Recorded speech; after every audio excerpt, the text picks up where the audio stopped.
नमस्कार रेल साथियों,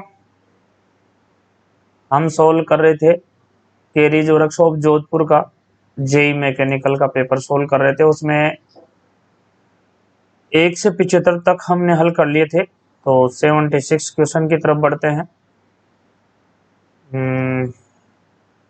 76 है, 76 है आपके, आप स्क्रीन पे देख सकते हैं।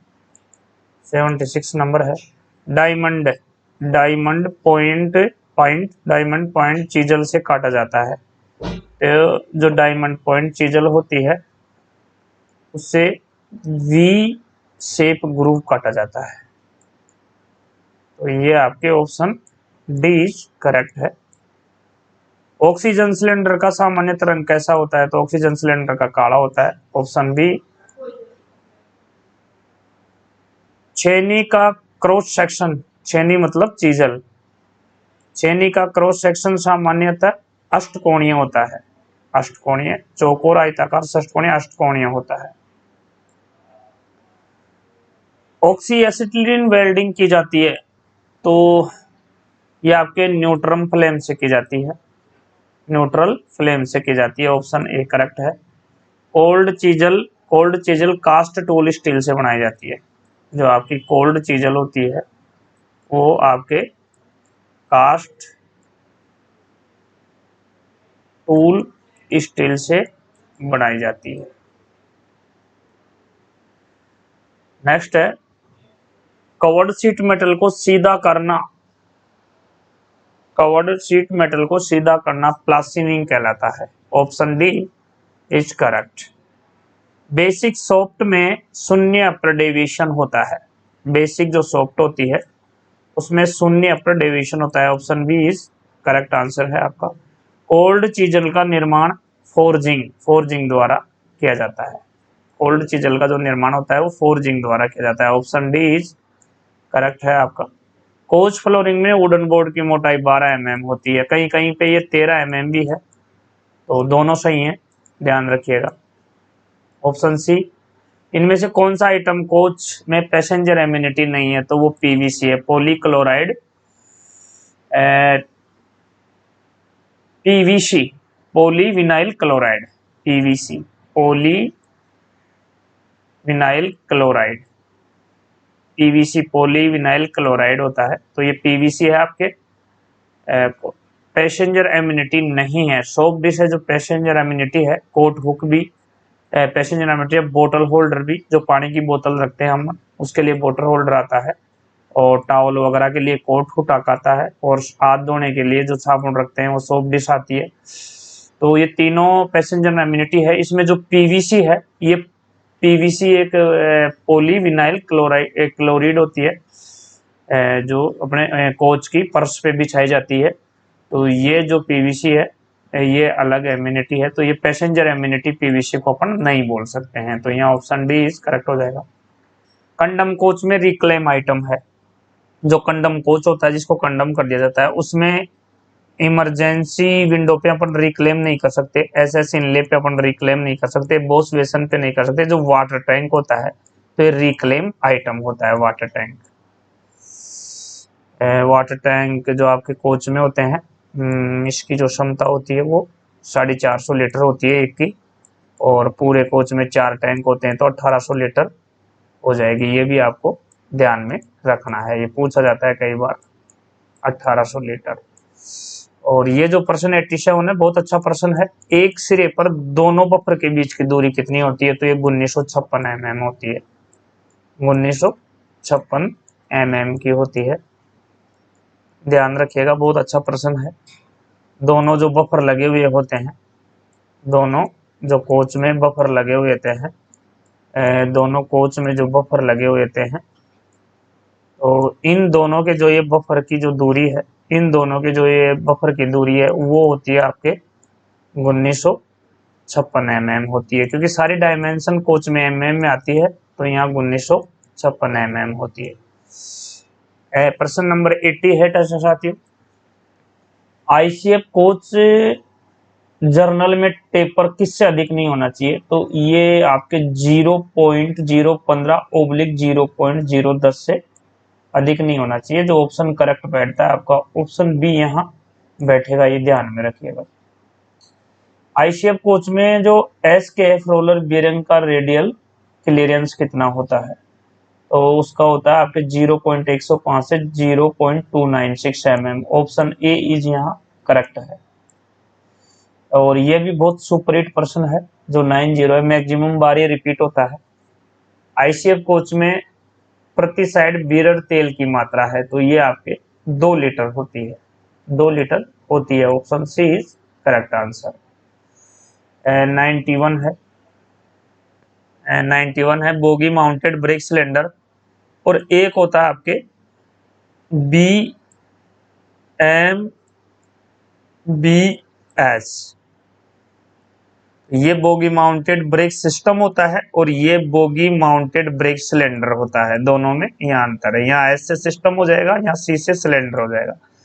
तो यहाँ जो पूछा है वो बीएमबीसी का पूछा है, bogie mounted brake cylinder coaching stove में प्रयुक्त ब्रेक ब्लॉक का प्रकार है। तो जो ये बीएमबीसी होता है उसमें के टाइप के होते हैं, और ये जो बीएमबीएस है इसमें एल टाइप के होते हैं, इसमें आपके एल टाइप के होते हैं। तो यहाँ दोनों में आपको बता रहा हूँ ताकि आप कंफ्यूज नहीं हो। बीएमबीएस के लिए एल टाइप होता है जो कि आपके ऑप्शन ए में है, और बीएमबीसी के लिए के टाइप का होता है जो कि आपके ऑप्शन बी में है। तो यहाँ जो बीएमबीसी के लिए जो कंडम की सीमा है वो आपके 12 mm है, और बीएमबीएस के लिए आपके लिए 10 mm है। ये भी आपको याद रखना है। ये कंडम की निंदा भी पूछी जाती है, कंडम जो होता है ब्रेक ब्लॉक पे। तो ये जो बीएमबीएस के जो ब्रेक ब्लॉक होते हैं, जो इसमें एल टाइप का होता है बीएमबीएस में, वो 10 mm पे कंडम कर दिया जाता है। और जो ये बीएमबीसी पूछा है इसमें के टाइप के होते हैं, ये 12 mm पे कंडम कर दिया जाता है। तो ये भी आपको ध्यान में रखना है। यहाँ आंसर आपका ऑप्शन बी इज करेक्ट हो जाएगा। नेक्स्ट है 92 है, बीएसएस ब्रैकेट की किस आई सीमा पूछी है, तो वो 1 mm होती है। रट लीजिएगा, ये रट्टा मार लीजिएगा, ये प्रश्न रिपीट होता है मैक्सिमम बार। तो बीएसएस ब्रैकेट की जो कि साइज सीमा है 1 mm है। ये प्रश्न अक्सर पूछा जाता है, रट्टा मार लीजिए 1 mm। 93 है, आईसीएफ बोगी के हेलिकल स्प्रिंग का वर्णकूट है। तो मैं थोड़ा सा एक साइड में जाके 93 के लिए थोड़ा सा मैं रफ कार्य कर रहा हूँ आपकी सुविधा के लिए, ताकि आप इसमें कंफ्यूज नहीं है। मैं एक बार प्रश्न बता दूं, आईसीएफ बोगी के हेलिकल स्प्रिंग का वर्णकूट। तो यहाँ आपको एक ट्रिक याद रखनी है, पीनी है। पीनी है, क्या पीनी है? चाय पीनी है, कॉफी पीनी है, ठंडा पीना है, जो भी आप पियो पीते रहो, लेकिन एक चीज यहाँ याद कर लो, और वो है पीनी, पीनी है। ये आपकी ट्रिक है। पीनी है, क्या पीनी है? चाय पीनी है, कॉफी पीनी है, ठंडा पीना है, जो भी आप मन मर्जी है पीते रहो, लेकिन अल्कोहल मत पीना, बाकी सब पी सकते हैं आप, मेरी एडवाइस है आपको। तो ये पीनी है, तो पीनी है। अब पी से हो गया आपका पीला, और नी से हो गया नीला, और है से हो गया हरा। और मैं इनके ग्रुप भी लिख देता हूं, इसका ग्रुप ए है, इसका ग्रुप बी है, और इसका ग्रुप सी है। तो ए पीनी है, नीचे मैंने ग्रुप लिख दिए हैं ए बी सी। तो ए ग्रुप का पीला तो पीला हो जाएगा, बी ग्रुप का नीला हो जाएगा, सी ग्रुप का हरा हो जाएगा। तो ये ट्रिक आप याद कर लीजिएगा, इस ट्रिक से आप कंफ्यूज नहीं होंगे और भूलेंगे नहीं। तो आप प्रश्न यहाँ चेक कर लेते हैं, आईसीएफ बोगी लीड स्प्रिंग का कोट है, तो पीनी है, तो ये बिल्कुल करेक्ट हो जाएगा, पीला नीला हरा। और यदि हम यहाँ ग्रुप लिख दें, नीचे ए ग्रुप, और ये बी ग्रुप, और ये सी ग्रुप, तो यहाँ जैसे मैंने यहाँ नीचे लिखा, तो ए ग्रुप की पी होती है, पीला होता है, बी ग्रुप की नी होती है, नीला होता है, सी ग्रुप की स्प्रिंग कोड हरी होती है, तो है लिख दिया मैंने। तो ये कंफ्यूज नहीं होंगे आप इसमें। आपका अगर ग्रुप ए स्प्रिंग का कलर पूछे तो पीला हो जाएगा, ग्रुप बी स्प्रिंग का कलर पूछे तो नीला हो जाएगा, ग्रुप सी का पूछे तो हरा हो जाएगा। तो ये एक प्रश्न के चक्कर में आपकी पूरी राम कहानी हो गई। अब आप इस प्रश्न में कंफ्यूज नहीं हो गई। और ये हेलिकल स्प्रिंग का जो वर्णकूट पूछता ही पूछता है, यहाँ सारा पूछ लिया इन्होंने, तीनों पूछ लिए, पीला नीला हरा। वैसे पूछा ऐसे जाता है कि ए ग्रुप का कौन सा है, बी ग्रुप का कौन सा है, सी ग्रुप का कौन सा है। तो मैंने आपको ट्रिक बता दी, पीनी है, और ए बी सी लिख दिया, तो ए का पीला, बी का नीला, सी का हरा। तो यह आप बहुत अच्छी तरह से कंफर्म हो गया है आप लोगों को। नेक्स्ट है, गार्ड के आपाती ब्रेक वाल का चौक डायामीटर होता है। तो ये जो गार्ड के आपाती ब्रेक वाल का जो चौक डायामीटर होता है, साथियों मेरे हिसाब से ये 8 mm होता है। अब यहाँ इस पेपर में उत्तर 5 mm दे रखा है, तो मैं भी ये चाहता हूँ कि इस प्रश्न का उत्तर आप कमेंट बॉक्स में दें। 94 का जो उत्तर है मैं चाहता हूँ कि आप कमेंट बॉक्स में दें। वैसे यहाँ पेपर में इसको 5 mm दिखा रखा है, मैं थोड़ा सा इससे असहमत हूँ। मुझे ये 8 mm इसका राइट आंसर, मैंने जो इसका पढ़ा है देखा है वो मेरे हिसाब से 8 mm है। बाकी पेपर में इसका 5 mm दे रखा है। तो आप ऑडियंस से निवेदन है कि इस 94 का आप कमेंट्स बॉक्स में उत्तर दें। नेक्स्ट है 95। आईसीएफ पैसेंजर कोच के कंट्रोल रिजर्वायर की क्षमता होती है, तो ये चाहे दोनों हो, आपके गुड्स और कोचिंग दोनों में ये 6 लीटर होती है। सीआर कैपेसिटी पूछ रहा है, तो ये आपके 6 लीटर होती है। यहाँ सीआर कैपेसिटी पूछा है, तो ये चाहे गुड्स हो, काफी लोग कहते हैं सर पैसेंजर में 9 लीटर होती है, लेकिन ये 6 लीटर ही होती है। 9 लीटर गलत है, और ये गुड्स में भी 6 लीटर ही होती है। कभी भी इस प्रश्न में आप कंफ्यूज नहीं होना है। सीआर में भी 6 लीटर होती है, सीआर जो कैपेसिटी होती है वो पैसेंजर में भी 6 लीटर होती है और गुड्स में भी ये 6 लीटर होती है। इस काफी किताबों में और नोट्सों में 9 लीटर दे रखा है, तो आप कंफ्यूज नहीं होएगा, ये 6 लीटर ही है, दोनों में 6 लीटर है, तो 6 लीटर आपका आंसर यहाँ सही हो जाएगा।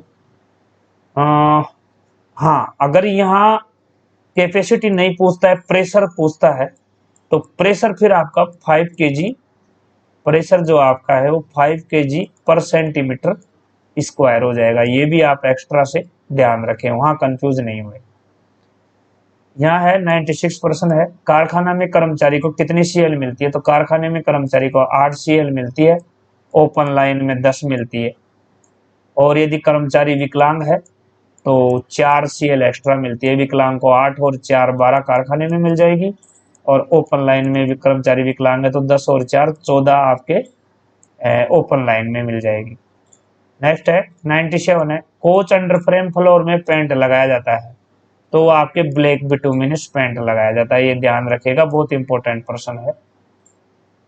नेक्स्ट है 98 है, पीयू पेंट को कोच पर टॉप कोट करने का सामान्य अंतराल है 3 वर्ष है। ये ध्यान में रखिए साथियों, बहुत अच्छा प्रश्न है, पेंट से संबंधित है ये, बहुत अच्छा प्रश्न है।